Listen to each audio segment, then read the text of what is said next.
আসসালামু আলাইকুম এভরিওয়ান, কেমন আছে সবাই? চলো আজকে একটি সামার ভাইব পেন্টিং করা যাক।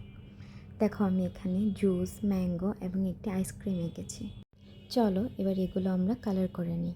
প্রথমে আমরা ম্যাঙ্গোটা কালার করব। ম্যাঙ্গো কালার করার সময় আমরা অরেঞ্জ, ইয়েলো এবং গ্রিন কালারটা ইউজ করব। জল রঙে যেহেতু প্রথমে হালকা এবং পরে গাঢ় কালার ইউজ করতে হয় তাই আমরা এভাবেই করব। এরপরে আমরা জুসের আমব্রেলাটা হালকা স্কাই ব্লু কালারটা ইউজ করব। তারপরে আমরা জুসটা এঁকে নেব। জুসে আমরা এখানে হালকা অরেঞ্জ এবং ইয়েলো কালারটা দিয়েছি।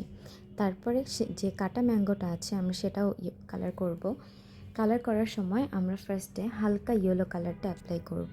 তারপরে আমরা হালকা কমলা কালার দিয়ে এটার একটা শেডিং করব, যাতে এটা খুবই দেখতে রিয়েলিস্টিক লাগে। এরপরে আমরা আইসক্রিমটা কালার করার সময়ও আমরা প্রথমে হালকা এবং পরে গাঢ় কালার দিয়ে এটা শেডিং করে নিব, যাতে কালারটা খুবই রিয়েলিস্টিক লাগে। এরপরে আমরা ব্লু কালার দিয়ে ব্যাকগ্রাউন্ডটা করে নিব। ব্যাকগ্রাউন্ডটা পেন্টিং করা শেষ হলে আমরা খুবই ভালো মানের একটি জেল পেন নিয়ে পুরো ড্রয়িংটা লাইন করে নিব।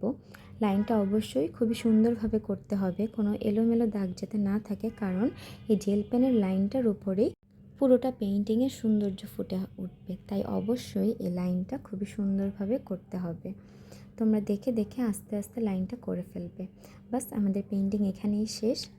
তোমরা কমেন্টে জানাও নেক্সটে কী আঁকবো।